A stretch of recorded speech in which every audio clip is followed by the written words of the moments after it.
इस इंडस्ट्री ने हमें बहुत दिया है। मैं एक सिंपल सी हाउसवाइफ हूँ, एक मिडिल क्लास फैमिली को बिलोंग करती हूँ।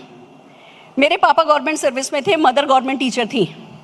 पापा के पास स्कूटर था, मम्मी के पास साइकिल थी और हम तीनों बहनों के पास साइकिल थी।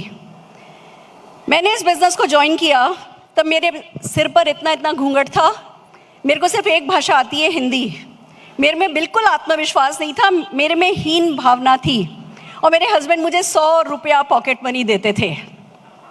इस इंडस्ट्री को चुना, इस बिज़नेस ने साथ दिया, वक्त ने साथ दिया, मैंने वक्त का साथ दिया, वक्त की बहुत कदर करी।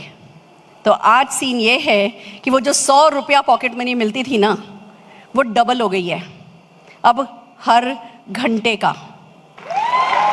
दोस्तों, इस इंडस्ट्री ने इतना दिया है, इतना प्यार, इतना मान, इतना सम्मान कि समझ में नहीं आता इसको कैसे वापस दें, कैसे रीपे करें। तो जब मौका मिला कि आज कुछ ऐसा कर सकते हो इंडस्ट्री के लिए, कम से कम एक तो हो सकते हो इंडस्ट्री के लिए, कम से कम एक प्लेटफॉर्म पर आकर के जो आपने सीखा है, जो आपके पास मूल मंत्र हैं सफलता के, जो खाली खुद के लिए नहीं आपने आजमाए हैं, जो सैकड़ों लाखों लोगों के लिए आजमाए हैं, कम से कम कुछ गुर तो सिखा सकते हो। कम से कम उस व्यक्ति को वहां से उठा के यहां तक लाने में उसकी मदद तो कर सकते हो। इसलिए मैं आज यहाँ आई हूं।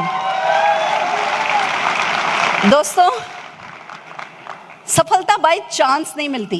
ये जो नेटवर्क मार्केटिंग की बड़ी बड़ी बातें होती हैं, जैसे हम सुनते हैं इतनी बड़ी गाड़ियां मिली, ये इतनी यंग एज में, हमारे सारे अचीवर जवान हैं, बिल्कुल यंग यूथ। कोई बूढ़ा है? कोई बूढ़ा दिख रहा है? हम सब बहुत यंग हैं और अभी तो हम में से कोई शुरू ही नहीं हुआ है। सच तो ये है कि नेटवर्क मार्केटिंग का ना अभी रॉकेट किसी कंपनी ने या किसी लीडर ने खड़ा भी नहीं किया है। उड़ाना तो बहुत दूर की बात है, अभी तो हम सब लॉन्च पैड बना रहे हैं। अगर इस समय हमने अपने वक्त की कदर कर ली और इस समय हमने इस इंडस्ट्री की ताकत को समझ करके और सिस्टम में अपने आप को ढाल लिया, तो जहां हम जाएंगे और जहां हम अपने देश को ले जाएंगे, उसका सचमुच अंदाजा इस हॉल में बैठे किसी भी व्यक्ति का होना भी बहुत मुश्किल है। मैं आज आपके साथ, जैसा कि मैंने बताया, एक सिंपल सी हाउसवाइफ हूँ और सक्सेसफुल हो गई हूँ। हालांकि डॉक्टर हूँ बाय क्वालिफिकेशन, मैंने अकाउंटिंग में पीएचडी करी है, पर जब लोग मुझसे पूछते हैं आपने ये सब कैसे किया, तो मेरे पास एक ही जवाब होता है, दिल से। और कुछ पता ही नहीं है, दिल से। तो जब इस फोरम पे कुछ सिखाने का मौका मिल रहा है, तो वो ही दिल से सपनों के बारे में आपको कुछ सिखाना चाहती हूँ, जो मैंने किया, जो मेरे लोगों ने किया और सफलता पाई। क्या आप तैयार हो? Are you ready? तो आइए चलते हैं, आर्ट ऑफ ड्रीमिंग की बात करते हैं। ये क्या है सपने देखने का साइंस? आपने अभी सुना, हर कोई कह रहा है नॉलेज यहाँ पे लो, विजडम यहाँ पे लो और बाहर जाके एक्शन करो। मैं कहती हूँ जो सबसे इंपॉर्टेंट एक्शन है ना, वो बाहर जाके नहीं करना है। वो जो सबसे इंपॉर्टेंट एक्शन है ना, वो अभी करना है, आज करना है, यहाँ करना है, इसी क्षण करना है। वो बाहर जाके नहीं होता है, वो एक्शन अंदर जाकर के होता है। सो आर यू रेडी? तैयार हो? आइए बात करते हैं। जब आर्ट ऑफ ड्रीमिंग की बात करते हैं तो एक बात क्लियर कर दूं, मैं साइंस ऑफ ड्रीमिंग नहीं सिखा रही हूँ। मैं वो जो सोती आंखों से सपना देखा जाता है उस पर भी बात नहीं करने वाली, मैं सूडो साइंस पे भी बात नहीं करने वाली, मैं वो लॉ ऑफ अट्रैक्शन, हम सब ने बहुत किताबें पढ़ी हैं, हम सब ने पावर ऑफ स्पोकन को बहुत सीखा है, स्पोकन वर्ड्स को बहुत सीखा है, हम सब थ्योरेटिकली साइंस के करीब तक पहुंच गए हैं सपनों के बारे में। पर जो मैं बता रही हूँ वो साइंस नहीं है, वो आर्ट है। वो एक छोटे मोटे फंडे कह दो, इसने, जो मैं अब आपको सिखाने जा रही हूँ, उसने काम को बहुत आसान कर दिया है। मैं आपको गलती बताती हूँ मेरे से क्या हुई थी। जब दी सीक्रेट मूवी आई, हमने सबने इस मूवी को देखा, हम लोगों को बैठा करके मूवी दिखाने लगे, हम हर जगह वो ट्रेनिंग करने लगे, मैं खुद उसको प्रैक्टिस करने लगी।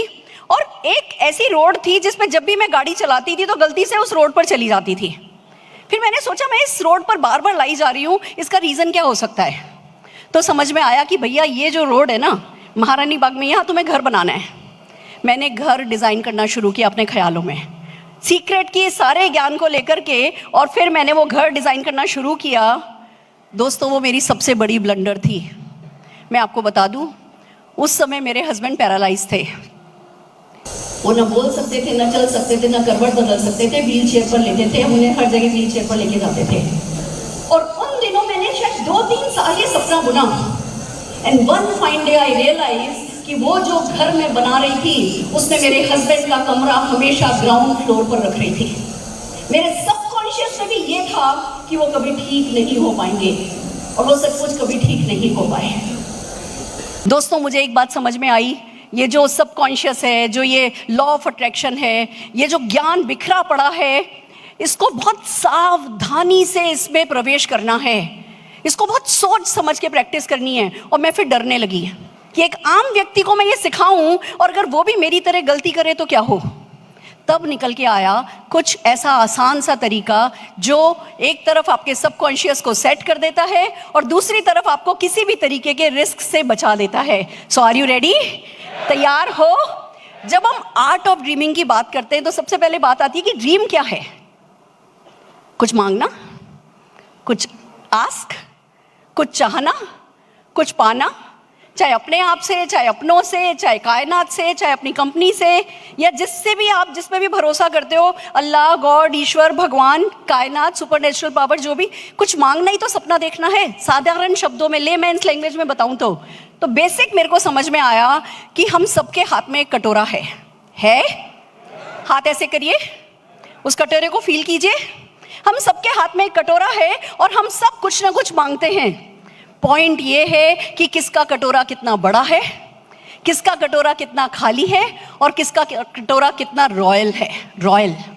तो first thumb impression, first thumb rule है, आपका कटोरा बड़ा होना चाहिए। अगर छोटा मांगोगे तो देने वाला देगा क्या? फिर आप लाइन में कहीं पीछे खड़े होगे। पहले बारी आती है बड़ा मांगने वालों की।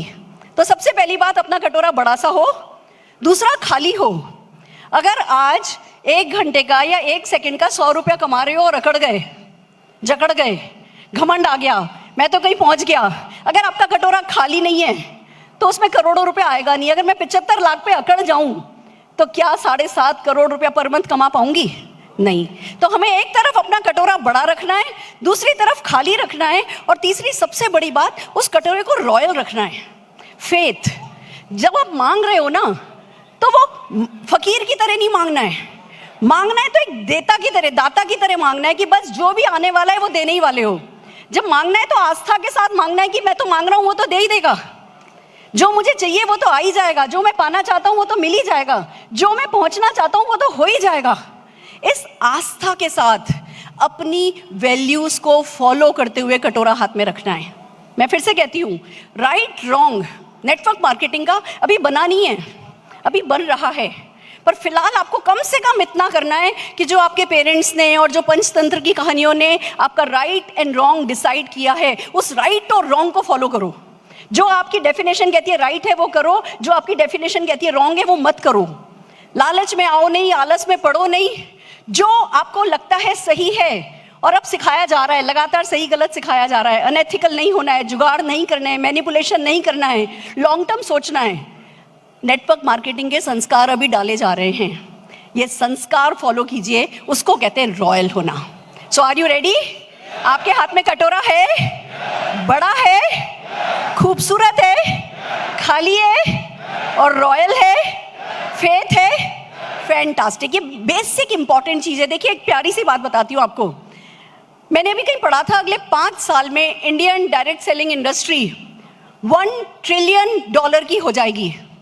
70 लाख करोड़ रुपया सबके लिए है, सबके लिए सब कुछ है, कोई मारामारी नहीं है, किसी को किसी चीज की कमी रहने वाली नहीं है। और जब 70 लाख करोड़ की होगी, उसमें से 40% भी बटा तो 28 लाख करोड़ रुपया आप लोगों में और हम लोगों में ही बटेगा।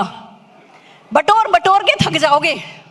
इसलिए किसी भी तरीके की मारामारी सोचने की भी जरूरत है नहीं, किसी तरीके का शॉर्टकट लेने की जरूरत है नहीं। नेटवर्क मार्केटिंग अपने आप में एक शॉर्टकट है।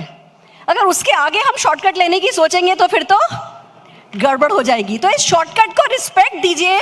और ये जो 70 लाख करोड़ की इंडस्ट्री होने वाली है, and you know what is the good news, अभी जो टर्नओवर हो रहा है डायरेक्ट सेलिंग इंडस्ट्री का, उसका 79% 10 कंट्री कर रही हैं, और उन 10 कंट्रीज में इंडिया का नाम नहीं है। और पॉपुलेशन हमारी अभी नंबर 1 पे चाइना और यूएस का टाई है, और पॉपुलेशन हमारी नंबर 2 पर है। और अब जिस तेजी से हम बढ़ रहे हैं, अब जैसी तेजी से हमें बिजनेस समझ में आ रहा है, अगले 5 साल में हमने नंबर 1 नंबर 2 पे पहुंच जाना है। तो जो इंडिया में टर्नओवर आना है ना, जो इंडिया में टर्नओवर होना है, और जो ये करने वाले सामने बैठे हैं ना, आपकी 5 उंगलियां घी में और आप खुद कढ़ाई में हो। सो आर यू रेडी? तैयार हो बड़ा सपना देखने के लिए, बड़ा सोचने के लिए, बड़ा पा लेने के